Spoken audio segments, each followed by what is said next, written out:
What if I told you that Oars is worshipped as a god in One Piece and that he may have been the king of the ancient kingdom?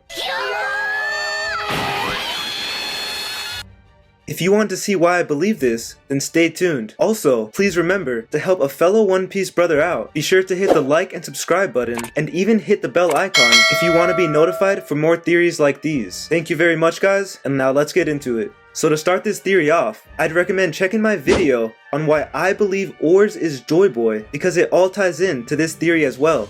I will split my video into multiple parts, connecting the Shandians, the Skypieans, Enel, and the Elbalf giants all together. If you're a fan of Skypiea, or the Elbalf giants, or even both, how many One Piece fans are, then I believe that this theory will be just for you. Also guys, if you're a fan on my theory of why Oars is Joyboy, then you're gonna like this video as well, because it is based off of so much evidence, just like my theory on why Oars is Joyboy. The first part that I want to discuss is about the Shandians. The Shandians seem to be some sort of native race to the land of Jaya, which eventually shot up to Skypiea. They seem to have no affiliation with the world government, and it seems like they haven't seen any other humans outside of their land until, of course, Noland the Explorer showed up. The Shandians seem to be based off of a native race of South America. Similarities like the City of Gold, having blood sacrifices for their gods, having ancient ruins, and even worshipping gods like the sun and the rain. Even today, the Shandians are still somewhat of a mysterious race of people in One Piece. Some questions that I have for the Shandians is why do they have wings even though they came from the land of Shandora, which was an island right around Jaya? Another big question about them is who is this god that they worship? Now you guys may say, well, the god that the Shandians worshipped was Kashigami, which is the huge snake found in Shandora. Now let me tell you why I believe that this snake labeled as Kashigami isn't the actual god that the Shandians were meant to worship. The actual god that the Shandians were meant to worship was actually Oars. To start off, the One Piece wiki states that although the serpent was labeled as Kashigami, some Shandians themselves did not know what their god looked like until it appeared. This shows that they labeled the snake Kashigami just because it showed up when it smelled food, when the Shandians handed out their own human bodies. This also shows that we still don't know what the actual Kashigami looked like or what it could have been. Now let me get into the evidence that Oars was the actual Kashigami for the Shandians. Now notice how at the Shandians' sign and altar of God, a skull that resembles an Oni or an Oars is right above the sign. This is the same exact altar that was also there 400 years ago when Noland found the City of Gold. Is it possible that the actual god that the Shandians worshipped was actually the Oni race or an Oars? Why else would they use an Oars or Oni head right above their sign of God, and on the altar that they commit blood sacrifices for their Kashigami, also known as God? Remember, the Shandians never actually knew how their god or Kashigami looked. They just assumed that it was the giant snake because it showed up to eat the human bodies. The snake just showed up because it saw an opportunity for free food. If you don't think that this is enough information to prove that the god that the Shandians worshipped was an Oni or an Oars, then take a look at this very interesting clip.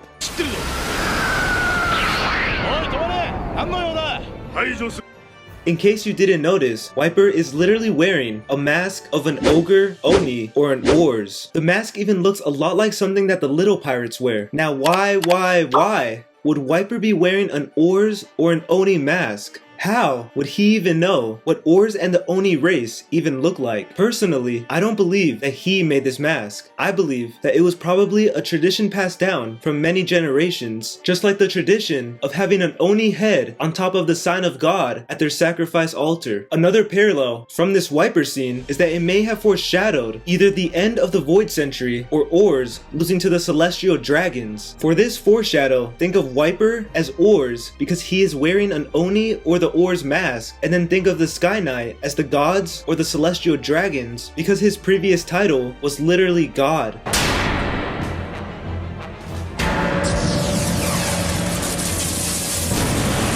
In this very quick fight, the Sky Knight, also known as God, beats Wiper while he is wearing an Oars mask very fast and very briefly. This scene happens very randomly, and it almost feels like it was there just to be a foreshadow for future events or future things that we would learn. Another tradition of the Shandians that proves that they worship the Oni race is the tradition of having Oni horns on top of all their tents. Why would the Shandians put Oni horns at the top of their tents, wear Oni masks, and also have a sign of God with an Oni head on top? They definitely had some connection to Oars in the past. Alright guys, well that pretty much sums up why I believe that the god that the Shandians worshipped was Oars. Now, it's time to get into the Skypieans. It is well believed that the Skypieans were either a part of the ancient kingdom or at least allies with them. If Oars was Joyboy, then he may have also been the king of the ancient kingdom. We have already seen how the Shandians worshipped Oars and wear things that resemble him. For example, the Oars mask that Wiper wears. Well, the Shandians isn't the only race of people from the moon that has traditions of referencing Oars and the Oni race. Now take a look at the Skypieans' hair and notice how it looks like two horns. This is a very odd and specific type of hairstyle, and the One Piece wiki states that the Skypieans train their hair to grow like this ever since they're young. Now why would this be a tradition for almost every Skypiean to want and grow their hair like this? I was thinking that maybe they started doing this way back in the day to also show that they are on the side of the ancient kingdom, which may have been ruled by Oars, also known as Joyboy. Another thing that connects the Skypieans with Oars is the symbol made by the white berets, also known as God's Guardians. Alright, so now this symbol usually depicts the sign of a demon, the devil, or at least something with horns. Now who in One Piece resembles all three of those things? Yup, Oars. I was thinking that this symbol or sign was another tradition passed down by the Skypieans since the Void Century. The White Berets are pretty much the soldiers and the army of the Skypieans. If the Skypieans were either a part or allies with the ancient kingdom, then the White Berets may have fought on the side of the ancient kingdom in a massive world war that occurred during the Void Century. So now, if Oars was Joyboy and the king of the ancient kingdom, then maybe that's why the Skypiean soldiers used that exact sign to show in the war that they were on the side of Oars and the ancient kingdom. It also just may be a symbol to pay their respects to Oars and the Oni race.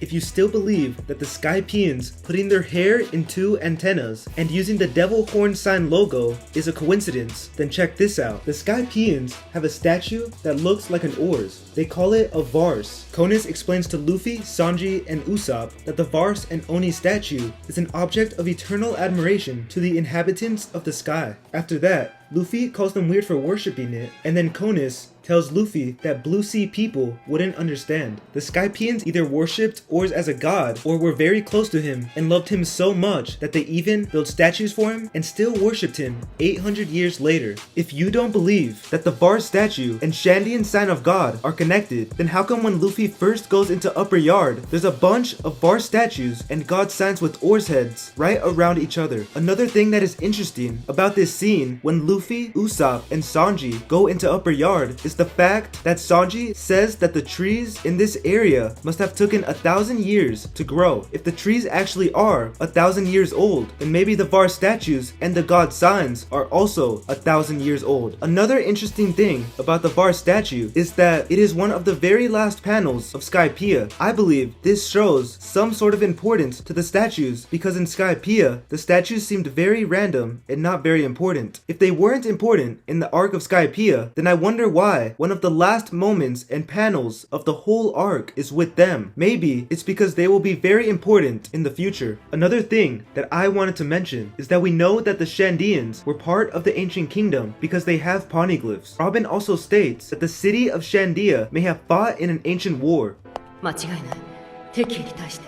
If both the Skypieans and Shandians were a part of the ancient kingdom, maybe they passed down these traditions with Oars references because their ancestors knew that one day, when the right time came, all the races and people who fought alongside Oars and the ancient kingdom will have to come back together to fight the same celestial dragons who they fought in the Void Century. When the new Joyboy, or Luffy, finds the One Piece at the right time and reveals the truth to the whole world, everyone will learn that their ancestors were a part of the ancient kingdom and that their king was Oars. Then they will realize that their ancestors passed down these symbols to show who was on their side and who wasn't. It is very ironic that the Skypieans and Shandians are going to war over the Holy Land because back in the day they were allies and fought alongside each other in a war. There is many interesting connections between Oars, the Skypieans, and the Shandians. The Skypieans and Shandians are more alike than they realize, and it seems like they finally made peace after Enel was defeated. If you are a fan of Skypiea and of Oda's writing, then you are really going to love this next part of Skypiea that I will break down. I am going to be breaking down how the Skypieans and Shandians worshipped the same god or king, and how they are both actually allies and once lived under the same kingdom. Okay, so we already know how Oda loves to connect things by writing two separate things with many parallels. This next set of parallels is on a whole nother level and really shows how smart and how much of a genius Oda really is. It also shows how every single detail in One Piece might mean a lot more than we thought it meant. To start this parallel off, I will be discussing the story of the Skypieans in the Skypiea art. For this parallel, you need to remember the basic summary of Skypiea. When Luffy and the Straw Hats first show up in Skypiea, the White Berets are attacking the Straw Hats because they didn't pay their fee. After that, we find out that the Skypieans are worshipping a false god, also known as Enel or Eneru. Enel, also known as the false god, tries to mass murder the Skypieans by sending Skypiea as a whole down to the blue seas. By the end of the story, Luffy, who is the same guy that they were trying to arrest, or maybe even kill, ends up saving the whole land of Skypiea and all the Skypieans. Luffy even ends up ringing the golden bell. After this, Luffy leaves the Sky Island while being at peace with both the Shandians and Skypieans. He and the Straw Hats also take a lot of gold back with them. Okay, so now the key points that I want you to keep in mind is Luffy being attacked by the White Berets, Enel being the false god, Enel, the false god, being a threat to the Skypieans, Luffy saving the Skypieans from their false god, Luffy finding the city of gold, and finally, Luffy leaving at peace with the Skypieans and also with massive amounts of gold. Now I know that this may be a lot to remember, but when I'm done explaining the Shandian side of it, I'll maybe show a graph and pictures of all the parallels and similarities between the Shandians and the Skypiean story. Okay, now it's time to discuss the Shandians side of things. In Noland's backstory, he is an outsider to the land of Shandora, just like how Luffy was an outsider to the land of Skypiea. Noland has to fight against the Shandians even though he means no harm, just like how Luffy had to fight against the Skypieans even though he also meant no harm. Now remember how the word Kashigami was the word that represented God to the Shandians? Well, Kashi in Japanese means oak, and Gami in Japanese means God. If you put the word together, it means oak god. The Shandians worship oak trees, which is their false gods. Think of their oak trees, or Kashigamis, as Enel because it is their false gods. The kindred trees, which is another word for oak trees, were the cause of death and a big threat to the Shandians, just like how Enel, the false god of the Skypieans, was a huge threat to them as well. When Noland finds the poisonous trees, he cuts them all down, which saves the Shandians. He destroys their false gods, just like how Luffy destroyed the Skypieans' false god. Another thing that Noland did was find the city of gold, just like Luffy. After Noland defeats the false gods of the Shandians and saves them, he leaves in peace with the people that he was once arguing with and is also handed a bunch of gold. This sounds exactly like what happened to Luffy. If you guys don't believe that the oak trees are supposed to parallel with Enel as the false gods, then hear this out. If you search up who the oak trees are sacred to in mythology and folklore, the oak trees are sacred to gods that have dominion over thunder and lightning, just like how Eneru is a god with thunder and lightning powers. These gods in mythology include Zeus and Thor. There is even a tree in Norse mythology which is called Thor's Oak. Enel has moves that specifically have the name Thor in them.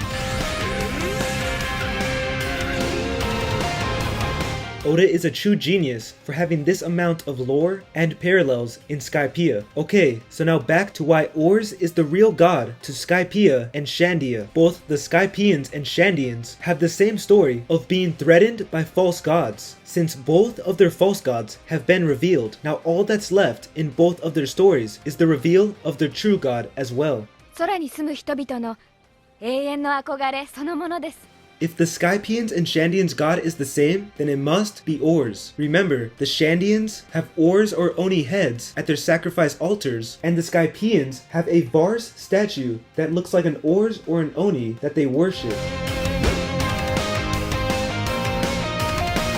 This next part of my theory, I will be discussing how Enel and his men may have foreshadowed Oars and the ancient kingdom army. In case you forgot, Enel has men called divine soldiers, and many of them have two horns coming out of their heads. The divine soldiers think of Enel as their god or king. Now for this parallel, think of Enel as Oars, because Enel is referred to as a god, just like how Oars may have been worshipped as a god. And then think of Enel's divine soldiers as the white berets, because the other name for the white berets is God's guards. The reason the divine soldiers represent the white berets, also known as God's guards, is because they are both soldiers of their gods, which is Enel and Oars. And also, if you break down the words divine soldiers, it is basically a synonym to God's guards. The definition for divine is like God or a god. So then divine soldiers means God's soldiers. God's guards is basically the same thing as God soldiers. The divine soldiers are also meant to parallel with the white berets because they have horns coming out of their heads, just like how the white berets logo is putting two horns on their heads and how the Skypieans grow their hair to look like two horns. This is yet another parallel and connection with Skypiea,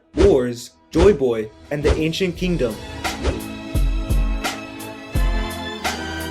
Now we know how Oda loves to have many things in One Piece based off of real things in history. For example, the Library of Ohara burning down is most likely based off of the Library of Alexandria burning down in real history. Gold D. Roger is based off of Henry Avery. Henry Avery was labeled as the real king of the pirates and set his treasure for people to find, which is estimated to be around $400 million. There's many other historical things that One Piece is based off of, but you get the point. 我々がこの書物を使うことで解き明かせん歴史の謎などありはしないのだ。良いな、ロビン。はい。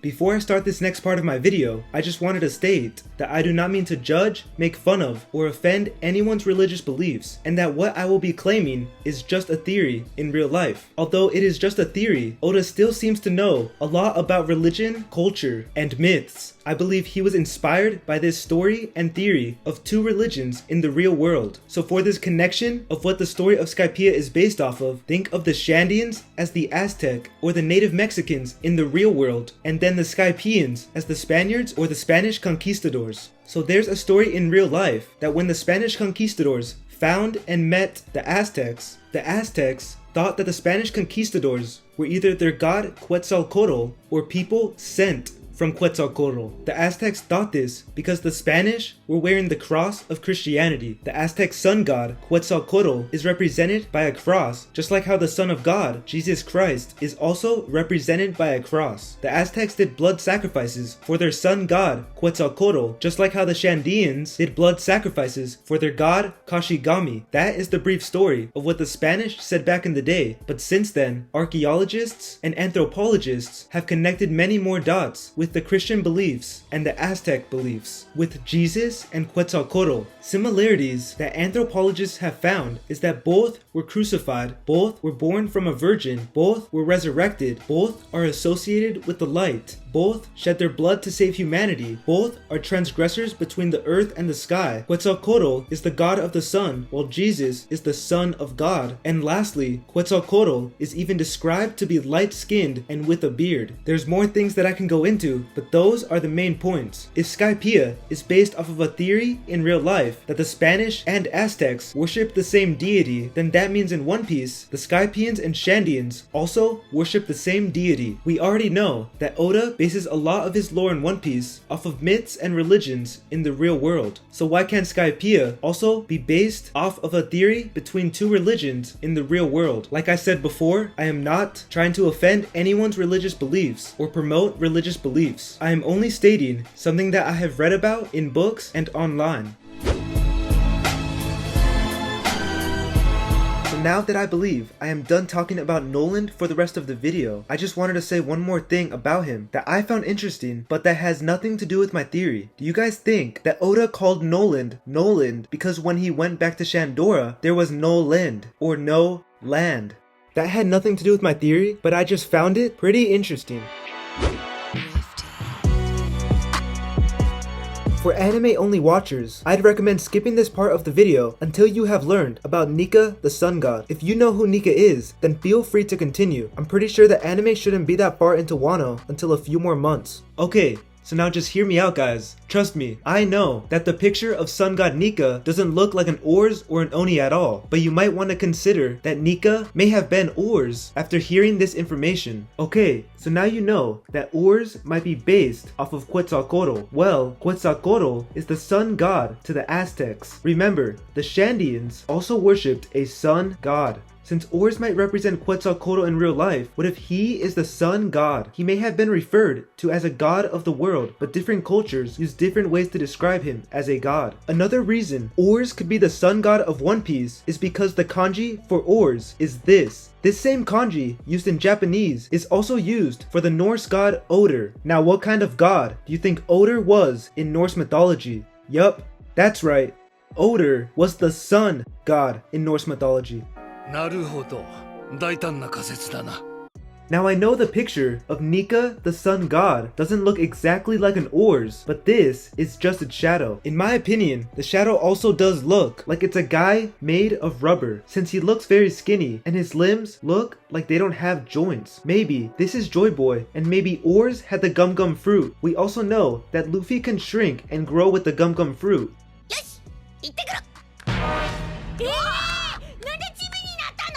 Maybe, just maybe, Oars could have been able to shrink to human sizes if he had the gum gum fruit and grow to sizes even bigger than himself. Anyways, I do believe that there's a good chance that Oars could have been the sun god and a god around the whole world. Another interesting thing about Oars and the sun god has to do with Hinduism. In case you didn't know, the Atharva Veda is a book of scriptures on Hinduism. The Atharva Veda is called the knowledge storehouse of Atharvanas, the procedures for everyday life. It is also a collection of 730 hymns with about 6,000 mantras divided into 20 books. Well, in the Atharva Veda, there is a quote that says, "O sun god, mount on a boat of 100 oars for our welfare. Accompany me, help me cross the day and also the night." Now notice how it starts off with sun god and then the word oars is also important. Somehow, this can also be referencing Oars being the sun god. The next connection with Skypiea, Oars, and Joyboy has to do with the folktale Jack and the Beanstalk. In case you forgot, in Skypiea, there is a huge beanstalk that Luffy has to get up to ring the golden bell and defeat Enel. This resembles a lot of the folktale of Jack and the Beanstalk. Luffy going up the beanstalk in Skypiea is just like Jack going up the beanstalk in his folktale. And then Luffy finds the golden bell, just like how Jack finds the golden egg. The only main thing missing from the Skypiea version of Jack and the Beanstalk is a giant. I believe that the giant missing from Jack and the Beanstalk in Skypiea is Oars. Maybe this beanstalk had something to do with Oars back in the day. Maybe 900 years ago, the beanstalk was a close place to where Oars lived. Just like how in Jack and the Beanstalk, the giants lived near and at top of the beanstalk. I hope one day Oda shows us what this beanstalk is and what it means, and also why it's in Skypiea.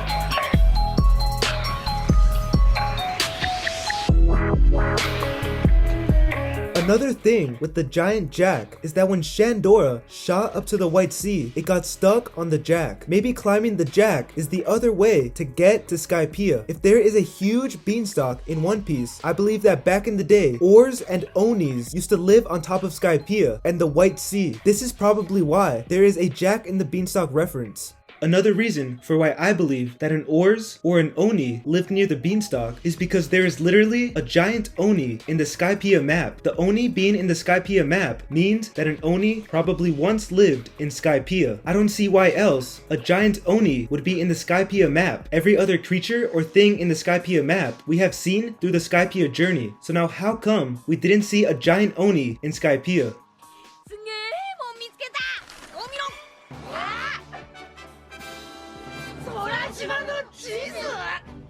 this map can only be 400 years old at most, since Jaya shot up to Skypiea 400 years ago. That means that within the last 400 years, an Oni might have been up in Skypiea at some point. Whoever drew and made this map probably saw an Oni up in Skypiea. The only Oni that we really know of that lived within the last 400 years is Oars Jr. It would be cool to see a flashback of Oars Jr. going up to Skypiea because his ancestors may have been the ancient rulers of the people that lived in Skypiea. Another way that Oda can hint at Onis or Oars living at Skypiea is because Skypiea is also referred to as God's land. Now we know how the Skypieans referred to Oars as a god. Maybe they called it God's land because it was Oars' land. Or at least maybe an Oars or an Oni lived there. Or at least maybe it used to be Oars' land. The giant jack, the Oni on the Skypiea map, and God's land may all be tied together.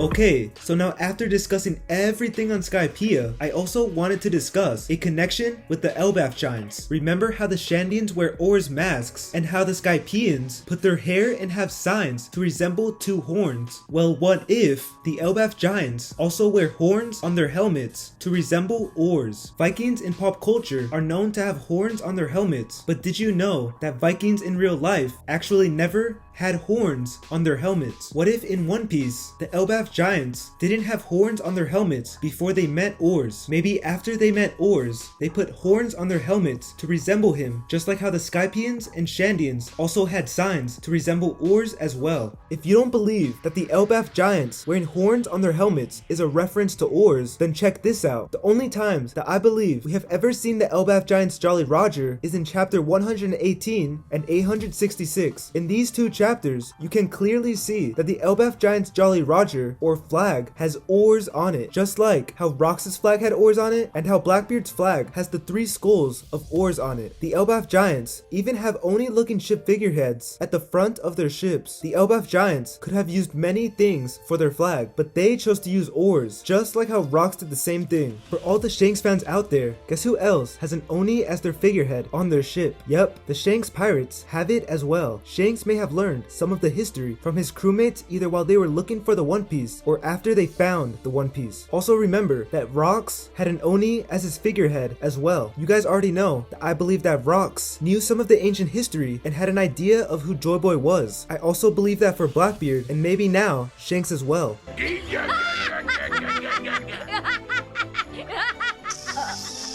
In chapter 116, Vivi states that Luffy and Dory are like old friends. This could be foreshadowing us finding out that Oars was good friends with the Elbalf giants. In the same chapter, Dory states, "In my village, we live by a code. When there's a dispute and neither side will yield, the god of Elbalf decides the matter. Our god protects the one who is right and lets him live." After this, Vivi tries telling Dory that at this point, it's stupid to fight because it's been 100 years of fighting and Dory doesn't even remember the reason why the fight started. Lastly, Luffy shuts Vivi's mouth and tells her that doesn't matter. Since Luffy is the new Joyboy and since he agrees with the code, what if this code of the Elbalf giants was created by Joyboy, also known as Oars? If Joyboy made this code of the Elbalf, then maybe the god of the Elbalf was also Joyboy or Oars. I also believe that the god of the Elbalf can be Oars because Oars is also the god of the Shandians and the Skypieans.